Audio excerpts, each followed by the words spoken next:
যাদের একসময় ছিল না নিজস্ব কোনো জমি, আজ তারা একের পর এক ভূমি দখল করে দিচ্ছে দুনিয়াকে চমকে। একসময় যাযাবর জাতি হিসেবে পরিচিত ইসরায়েলিরা এখন বিশ্বজুড়ে আলোচিত। ফিলিস্তিনের জমি দখলের ইতিহাস সবাই জানে।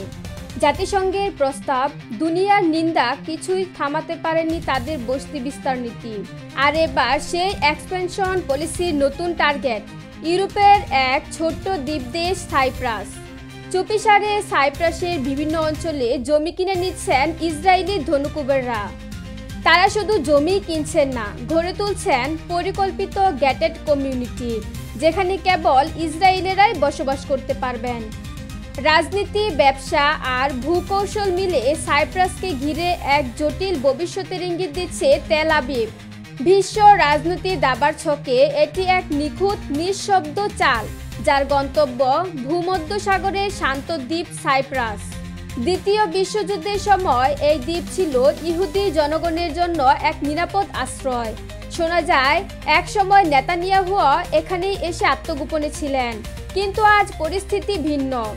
আজকের সাইপ্রাসে ইসরায়েলিরা ভিন্ন উদ্দেশ্যে ফিরছে, সম্পত্তি কিনে দখল করে নিচ্ছে real estate market. Cyprus Mail জানাচ্ছে, লানার্কা ও লিমোসোলে গড়ে উঠছে গেটেড কমিউনিটি, ইহুদি সংস্কৃতি ও ধর্মীয় চেতনা নিয়ে। সেখানে নির্মাণ চলছে জায়নবাদী স্কুল, সিনাগগ আর কালচারাল ইনস্টিটিউট। সবকিছুই এক জাতিগত দুর্গের মতো। প্রশাসন কি জানে না, নাকি ইচ্ছাকৃত নীরব?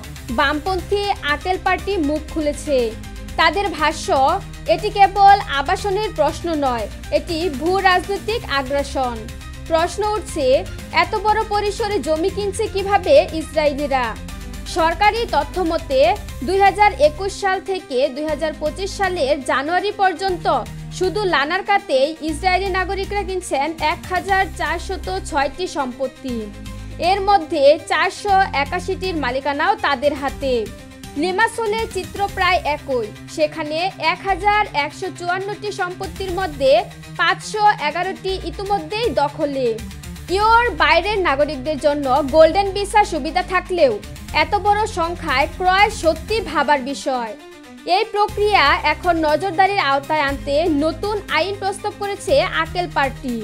বিশ্লেষকদের মতে এটি নিছক রিয়েল এস্টেট ব্যবসা নয়, এটি ইসরায়েলের কৌশলগত একটি পরিকল্পনা, যার মাধ্যমে তারা ভূমধ্যসাগর অঞ্চলে নিজেদের আধিপত্য বিস্তার করতে চায়। সাইপ্রাস এক শান্ত দ্বীপ আজ পরিণত হয়েছে এক নিঃশব্দ যুদ্ধক্ষেত্রে। প্রশ্ন রয়ে যায়, এই গোপন বস্তি কি শুধুই নিরাপত্তার খাতিরে, নাকি এটি শুরু হতে চলা এক বৃহৎ ভূ রাজনৈতিক যুদ্ধের প্রথম ধাপ? ফোকাস 24।